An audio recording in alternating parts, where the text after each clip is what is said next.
Well, hello everybody, and welcome back to Trek Mission Log. My name is Jason Gilbert, and I would like to begin today with an apology. It was my intention to get a video out last week, and then my computer pooped out on me.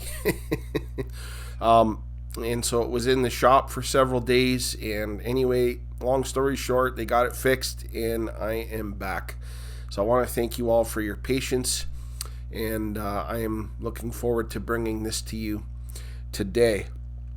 I also want to say a special hello to all our new subscribers. We are at the 150 mark now, and so my heart is melting. I'm so grateful that you decided to join me here in this journey through Star Trek. And I want to say a special hello to everybody who views these videos. And I want to thank you for that and for taking of your precious time to check this out. And so bless you for that. And if you like what you see, if you enjoy this content, why don't you hit that subscribe button? It would really help me out immensely. It would help this channel out immensely. And also we can connect with each other on Instagram at Trek Mission Log, and we can talk all things Trek there. All right, now today we are going to be looking at the original series, Season 1, Episode 28, titled The Alternative Factor. Now this episode originally aired on March the 29th, 1967. It was written by Don Ingalls, directed by Gerd Oswald, and produced by Gene L. Kuhn. Now in just a moment we're going to dive into this episode, but before we do, check out this cool piece of Trek trivia.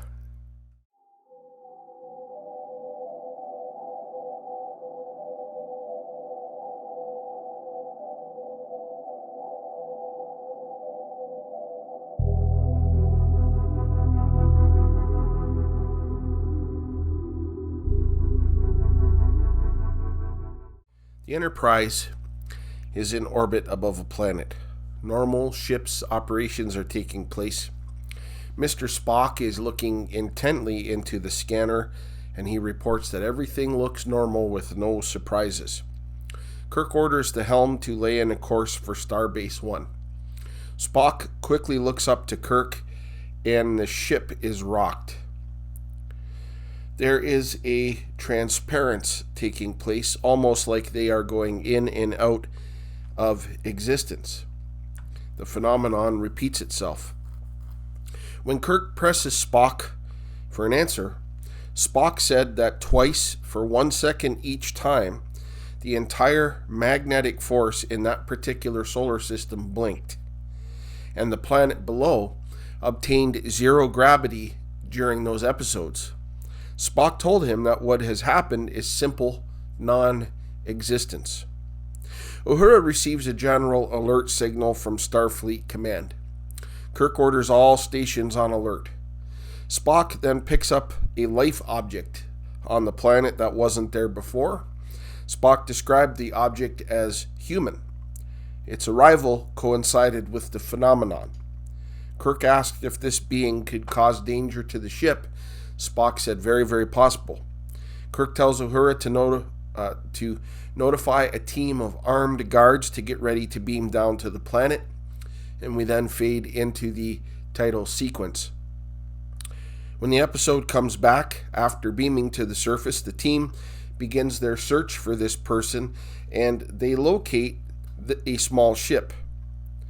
The person that they're looking for yells at them from the top of a rock face that he is grateful that they came, and he said it's not too late to stop him.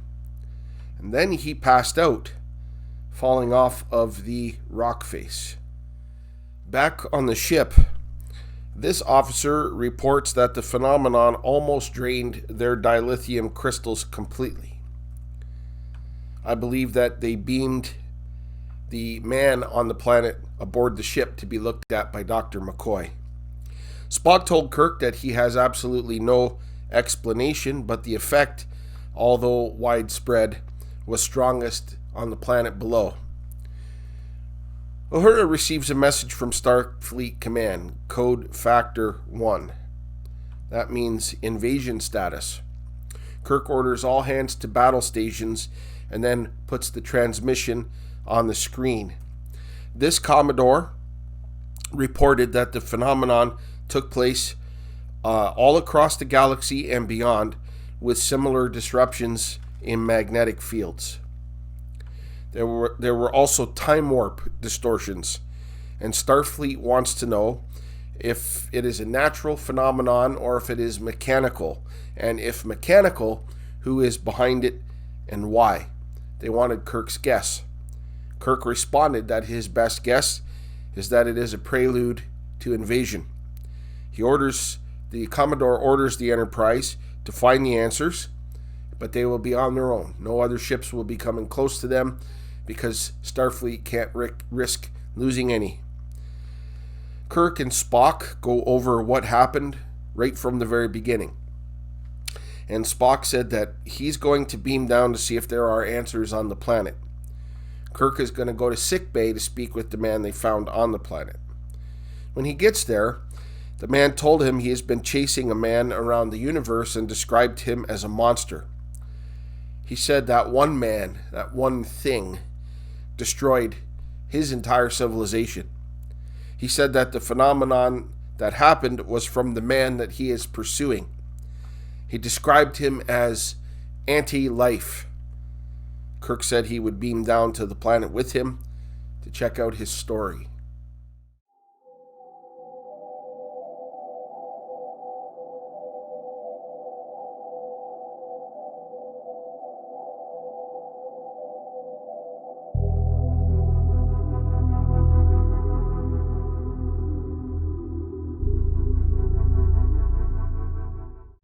They beam down to find Spock and a security officer looking over the ship. The patient said that the man he is looking for is on the planet. Spock said that sensors indicate no living creature on this planet, and Spock called him a liar. Just then, the phenomenon happens again. The man's name is Lazarus. Just then, we see this. Two men fighting each other in the midst of a weird purplish glow. And the fight lasts for a couple minutes. Then the phenomenon comes to an end, and Lazarus is by himself again. Spock said that it happened almost at this direct spot. Lazarus said, "We need to kill it." And he repeated, "Kill, kill, kill," over and over again. They beam back up, and Lazarus is in sickbay. On the bridge, Kirk and Spock discussed the viability of Lazarus' story. Spock said that the only thing he knows for certain is that the phenomenon happens when Lazarus has his alleged confrontations with the man he is chasing. In sickbay, McCoy tells Kirk that he treated the wound on Lazarus and left the room for one moment, and when he returned, there wasn't a trace of the wound on Lazarus. Lazarus is in a recreation room having a drink when he hears an officer talk about dilithium crystals. And so he perks his ears up to listen. He leaves, and in the corridor, the phenomenon happens again. The struggle with this enemy happens again. And as the phenomenon subsides, the wounded Lazarus has returned. And McCoy is very confused. At that moment, Kirk is summoned to the bridge by Spock. Kirk does not believe McCoy, and he orders Lazarus to come with him. On the bridge, Spock has indicated that he has found the source. And when Kirk asked why the scanners didn't pick it up before, Spock replied, "Because it wasn't there." Spock describes it as a rip in the universe. And Spock said with the dilithium crystals, he was able to localize the source. Lazarus then said that the dilithium crystals are the key to defeating his enemy. He wants the crystals, and Kirk refuses. The phenomenon happens yet again, and every time it happens, he is struggling with the other man. Also, this time the bandage is gone from his forehead, leading me to believe that when the phenomenon happens, he and his enemy switch place. It's the same person, kind of like two sides of the same coin, perhaps. Now, this version of Lazarus makes his way to engineering. He subdues this man, and then Lazarus puts something on the female officer and knocks her out as well. Lazarus is brought into a room where he is questioned by Kirk, Spock, the officer that he knocked out, and others are present. Kirk needs answers. Lazarus said he didn't take the crystals, but it was his enemy. Kirk realizes then that the crystals are not there. He orders a landing party to investigate the radiation source on the planet and orders Lazarus to beam down with them. On the planet, they have not been able to spot the source of the radiation. Spock says that it had simply disappeared. Kirk orders the entire terrain searched, and as they do, the phenomenon happens again. The enemy appears again, and they are fighting. Lazarus falls off the rock face. They beam back to the ship, and Lazarus is taken to sickbay. Kirk takes this opportunity now to ask some questions. Kirk had computer data from the first time they encountered Lazarus, and Kirk said that this data calls him a liar. There's no planet at the location he says he comes from. He said that his planet, what is left of his Earth, is down there beneath them. His spaceship is actually a time ship, and he's a time traveler. The person he is chasing is also a time traveler. He said his enemy is the one who destroyed his world, and he stole the crystals. After he calms down and everybody leaves, it appears that the phenomenon is happening again, but then it stops and he calms down. Now, as Kirk and Spock discuss the possibilities, they both come to the conclusion that the source of the radiation is not from their universe, or even in their universe. Another universe, in another dimension, occupying the same space at the same time. In fact, Kirk conjectured that a minus universe and a positive universe is coming together, and Spock said that it would cause a warp. When talking of Lazarus, Spock said it's almost as if it is two men. Same man from two universes fighting each other. Spock said that Lazarus must be stopped, killed if necessary, because one universe contains matter, the other universe contains antimatter, and when those two meet, they cancel each other out. Now, out in the corridor, Lazarus notices a circuit panel. He rearranges some of the circuits to cause them to burn out. In engineering, some of the circuits in there begin to arc. So engineering is evacuated, and after it is, Lazarus sneaks in to steal the dilithium crystals, and he succeeded. He went to the transporter room, knocked out the transporter officer, and beamed himself down to his ship. Kirk decides to go after him and orders Spock to put a security detail to come down to the planet. On the planet, Lazarus makes repairs to his ship with the stolen dilithium crystals. Kirk beams down and tries to stop him, but as Kirk enters his ship, something happens and he disappears. When we next see Kirk, he is in the place where the two universes meet. The purplish, weird glow, the weird aura. And after a few moments in the phenomenon, Kirk is back on the planet again at night.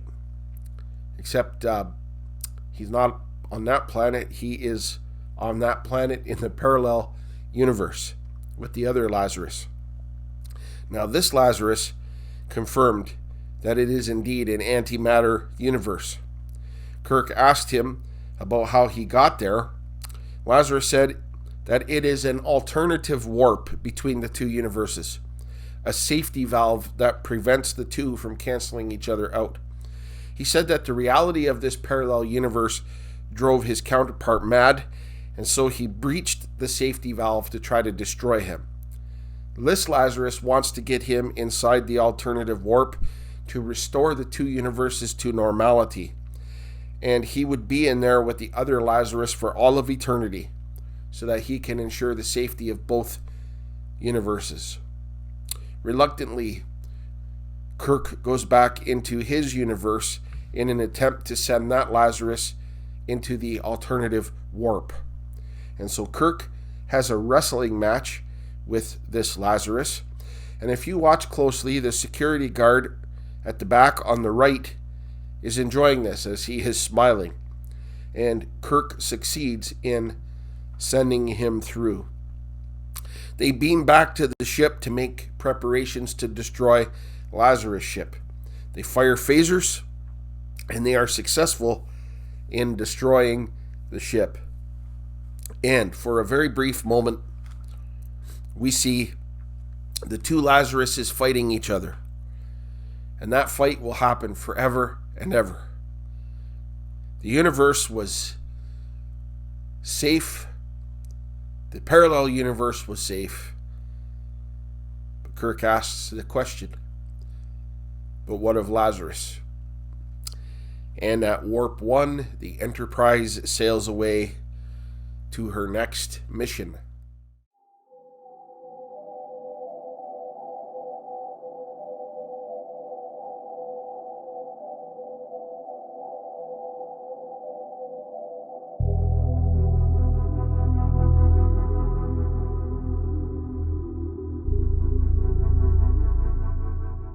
The Alternative Factor was a very ambitious episode. More of a story-driven episode than an action-driven episode, which makes this one very, very good. I really enjoyed it. In fact, the last time I watched it, I was a young teen, and so it was like a new experience for me. So let's deal with the big issue first. A parallel universe, or a multiverse. So, right now, the Marvel movies are dealing with a multiverse. DC dealt with a multiverse in the epic story Crisis on Infinite Earths. The TV show Fringe deal with a multiverse. Ironically, Leonard Nimoy is a big part of that series as well. And as cool as all that is, they were exploring this idea in 1967 on Star Trek. So definitely they were pioneers. Now, if you think about it, the concept of a multiverse sounds simple, but it's very, very complex. In fact, you can't wrap your head around it. How do you think your way around it, or through it, or in it, or out of it, for that matter? Now, they certainly used a multiverse idea in comic books before Star Trek, but to my knowledge, and I stand to be corrected if I'm wrong, somebody please correct me in the comments below. But it's never been dealt with in a live action setting before. And so, for the first outing, this was very, very good. It was called the Alternative Factor because it was described as a corridor, an alternative warp between two universes, a safety valve. So long as nothing from the inside got out, everything was well in the universe. But as we saw in this episode, there were huge consequences at stake. Even the annihilation of both universes. Lots to think about. Very thought-provoking. I felt the Lazarus character was very good. Maybe a little over the top in spots, but that's okay. Two identical men from two different universes, but one was willing to sacrifice his whole future to save both universes. And I loved that aspect of it. And I felt it was quite appropriate at the end when Kirk was mourning a little and in deep thought over Lazarus and his struggle for all of eternity at odds with the other Lazarus, keeping the two universes safe. Gets one thinking. If there are things that take place out there that we are not aware of. I love the conversation between Kirk and Spock regarding the alternate universe. Very cool. Would have been better, I think, if McCoy were in on that conversation as well. I'm being drawn to Star Trek II, The Wrath of Khan, where the three of them have a discussion about the Genesis project, and it was magic with the three of them. So McCoy should have been in on that as far as I'm concerned. I felt for the time the special effects were amazing, and that was part of what made Star Trek so incredible. Now, a couple of areas of weakness that I observed. First, the lack of classic characters. I mention this pretty much all the time when I'm talking about weaknesses in the episodes. Where was Scotty? All right? Engineering. Primarily dilithium crystals were key in this episode, and so he, as the main engineer, should have been present and active. Instead, we had two unknowns. Also, Sulu was not present. Instead, we had a helmsman in a red shirt. The last thing I will mention is that I think they went a little overboard on the sequences when Lazarus was in and out of the other universe. Now, I understand that they probably had to be there to show the distinction between the two Lazaruses, but those shots of Lazarus staring hard and wrestling with the other guy accounted for a lot of on-screen moments, and in my opinion, that aspect of the episode was dragged out a little. All in all, though, fantastic episode. What a great story. Excellent sci-fi. Good for Star Trek. And so because of all of that, I give the alternative factor 4 out of 5 Starfleet insignias for awesomeness. Check it out. You're not going to want to miss this one.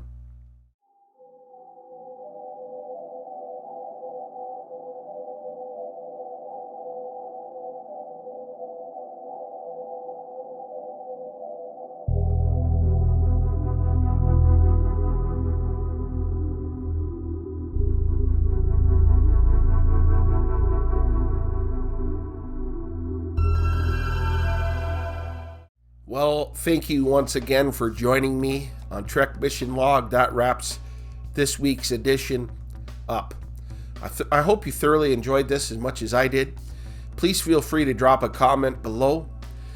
Even if you disagree with my assessment, if you loved this episode, if you hated this episode, I would love to read your thoughts. I do love reading them. So please leave a comment. All I ask is that we keep them profanity free and that we remain respectful of each other's opinions. All right? Now, I want to invite you to join me next time. We are going to be looking at a marvelous Star Trek episode. One of fans' favorites, titled The City on the Edge of Forever. And I'm really looking forward to diving in to that one. Please don't forget to like this video and subscribe if you enjoy this content. And until we meet again, live long and prosper.